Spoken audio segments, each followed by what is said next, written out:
دايما بيقولوا ان الفن منافسه، غيره، اضواء، شهره. ما قالوش ابدا ان في برضه صداقه وحب جمع بين ناس كتير قوي في الفن. والنهارده بقى اللي هنتكلم عليه الصداقه الجميله والحب اللي بينهم فعلا.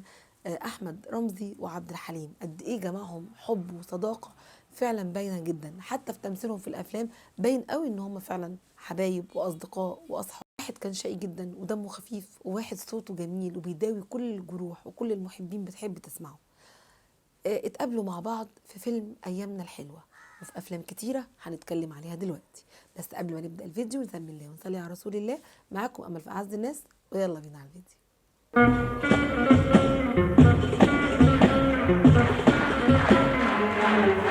النهارده بقى نويت افتح صندوق الذكريات واتكلم عن موضوع حلو قوي يليق باعز الناس، لانه فعلا من اعز الناس على قلوبنا. احمد رمزي الولد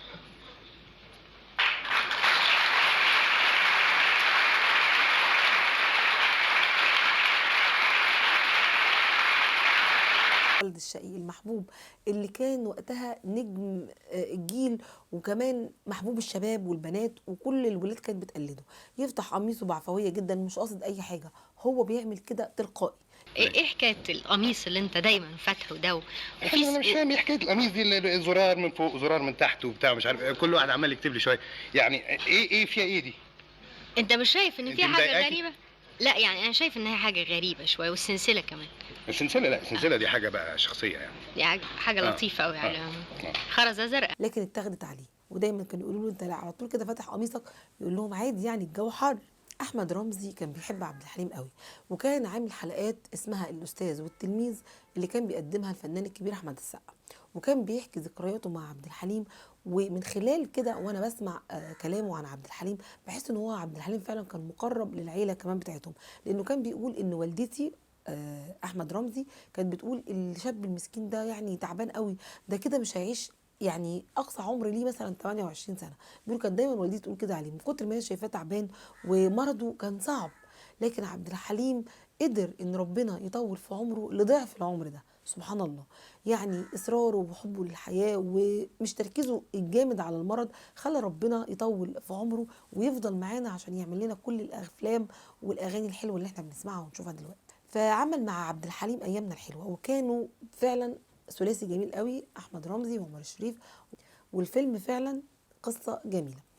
لكن ما عملش بس فيلم ايامنا الحلوه، لا ده كمان عمل معاه الوساده الخاليه، وكان دوره برضو الولد الشقي اللي فاتح قميصه ودايما بيعاكس البنات. انا مستغرب ازاي انت نجحت من اول دور. كل حاجه لها سبب. طب ودي سببها ايه؟ اني صممت اني ما اسقطش ابدا واجتهد باستمرار لغايه ما انجح. عارف انا كل ده، بس انا عايز اعرف ايه اللي قلبك بالطريقه دي. اهو اي سبب وخلاص، انت هتحاكمه عشان نجح. خلاص. صلاح الكلية طلبك في التليفون. لا عن اذنكم. لا اتفضل. كليه ايه دي؟ كليه البنات. بنات؟ احنا مالنا بس يا اخي. الله. بس انت ظاهر عارف حاجه ومخبي عليا. عارف. طيب بشرفك مين هي؟ البت بتاع المعرض. يخرب عقله، هي الحكايه شغاله من يومها وحميت. اوعى تقول ان انا قلت لك حاجه. قلت لي ايه يا عم؟ انت فاهم ان انا ما كنتش عارف ولا ايه؟ في حاجه تخفى عليا انا؟ وبعد كده عمل معاه برضو فيلم قبل الوساده الخاليه، كان فيلم ايام وليالي، حتى كان عبد الحليم فيه صغير شويه عن الوساده الخاليه، وكان طالع برضو صديق البطل اللي دايما بيضحي علشان خاطر البطل ويعمله اللي هو عايزه. فتحي هيضايق اخوه، باين مش هيجيبها لبره النهارده. شايفه بيبص لساميه ازاي؟ ده عنده نظر، مش زيك كل تفكيره في الكاوتش. كاوتش بنت حلال. وكان فعلا دوره برضو حلو في الفيلم ده، وكانوا مع بعض شباب في الجامعة، وكان واقف معاه في أغنية توبة. توبا كنت أخصمك وارجع صالحك تاني. وعمل كمان معاه فيلم بنات اليوم، وبرضه كان طالعين اصحاب، ودورهم حلو قوي في الفيلم ده، لانهم كانوا فعلا مبينين لنا قد ايه هم اصحاب وعايشين في الشقه لوحدهم. فكان الفيلم ده كمان جميل وفيه خفه دم. وكمان المشهد اللي ما يتنسيش ابدا من فيلم بنات اليوم، المشهد ده بتاع سين سين. يعني فعلا عمل معاه 4 افلام حلوين جدا. وكان صديقهم كمان عمر الشريف، هو صديق احمد رمزي برضو. واحمد رمزي اصلا دخل الفن بالصدفه، ده كان في كليه الطب، بيقول لاني اخواتي كلهم في كليات عاليه هندسه وطب، فكان والدي مصر جدا انه يدخلني كليه طب، لكن ما فلحتش. وكان بيقولها هو مبسوط قوي كده، ودخل كليه التجاره تقريبا وكمل فيها، ولكن برضو الفن خده.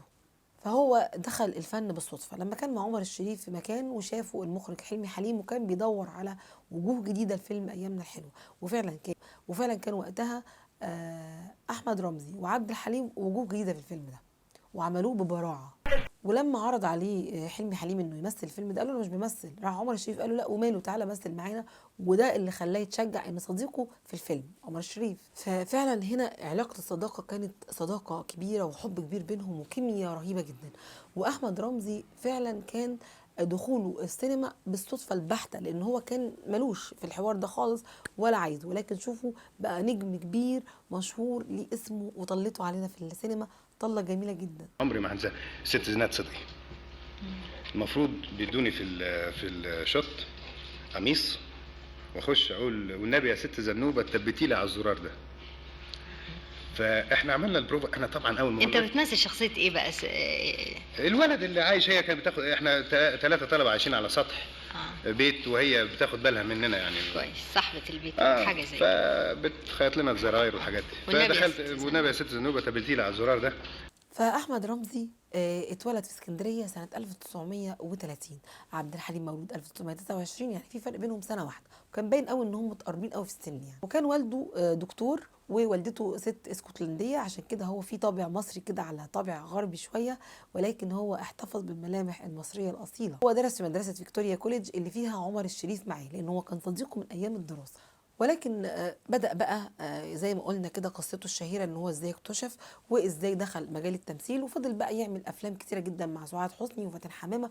وكل افلام احمد رمزي انا بحبها جدا، واكيد انتوا كمان بتحبوها، لانها فعلا كلها قصص حلوة، وفي منها الكوميدي وفي منها التراجيدي، ولكنها قصص كلها جميلة جدا. لكن في السبعينات كده اختفى فترة طويلة قوي احمد رمزي وبعد عن مصر، ورجع بعد كده وعمل مسلسل وهو كبير مع برضه فاتن حمامة، وكان مسلسل وجه القمر. ولكن قبل وجه القمر عمل فيلم الوردة الحمراء، وده كان مع الفنانة يسرا. وتوفى 28 سبتمبر 2012 عن عمر 82 سنة. وكان وقتها عايش في الساحل الشمالي كده بعيد عن الدوشة، وما كانش بيحب الهيصة والدوشة، كان كده بيقعد مع نفسه يستجيب. ولكن مش معنى ان هو ساب الفن ان هو كان منفصل عن الفن، لا، كان اصدقائه على تواصل بيه، ودايما كان بيستضيفوه ويحكي عن حياته وبيحكي عن قصصه معاهم اللي كانت لحد وقت وفاته اصدقائه المقربين حواليه ومعاه. اتمنى يكون الفيديو عجبكم، ما تنسوش تنسوا عملتوا لايك واشتراك في القناة عشان نكبر قناة اعز الناس يا اعز الناس.